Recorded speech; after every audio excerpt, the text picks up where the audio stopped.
Let's bring in the CEO of the Anti-Defamation League, Jonathan Greenblatt, joining us now. Jonathan, talk to us a little bit about what happened last week. He called on. Well, first of all, just bravo to Eli. What a strong, amazing young man. I really appreciate him.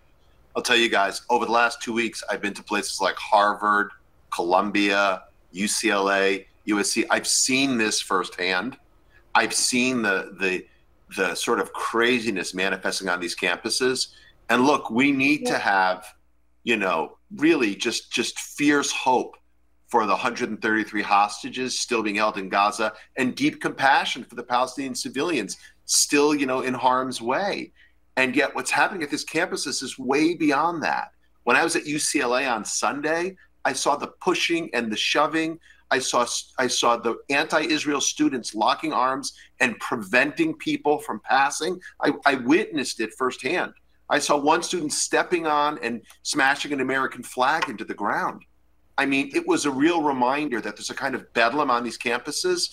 And look, my heart breaks when I see police using what might appear to be excessive force, but there has to be a restoration of law and order. Like, it's not fair to all of the students to see their classes interrupted, their study periods totally disrupted. I mean, that's not okay. And it hurts everyone ultimately, as well as, of course, the Jewish students. Jonathan, we heard just moments ago from a Jewish student at the University of Wisconsin in Madison who was saying there has to be a differentiation between those who support obviously the existence of the state of Israel and the Israeli policies. So what do you think the people who are protesting against Israel's war in Gaza, which has now killed 34,000 people, against the Israeli occupation of some of the Palestinian territories, what should they be doing if not what we're seeing?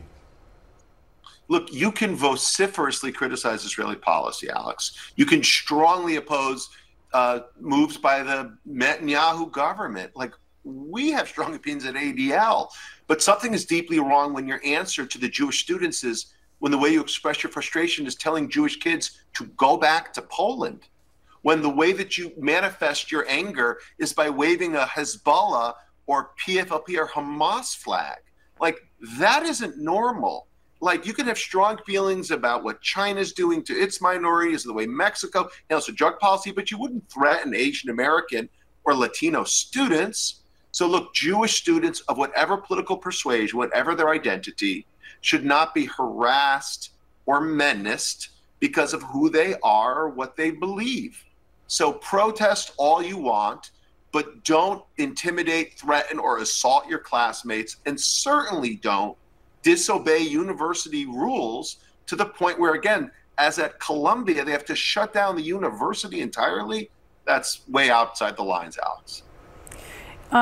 We just heard from that student from UCLA, and we've had a lot of I think thoughtful students from UCLA on the program here the last couple hours. He was saying that he was watching, and clearly he does not agree at all with this encampment. It doesn't make him feel like he can walk freely around campus. And yet, Jonathan, he was saying that the police were standing by and not really doing anything. So, I wonder what you think about that as you hear him saying that. Look, I don't understand it, but I will tell you, I've heard from kids at Columbia who say that the public safety officers at Columbia, Brianna, they do nothing. I saw at UCLA myself, the campus security doing nothing. I mean, I witnessed it and I felt it. I was getting pushed and shoved on Sunday morning. So I don't really understand. And I think the university needs to coordinate effectively with law enforcement. Again, we don't want to see excessive force.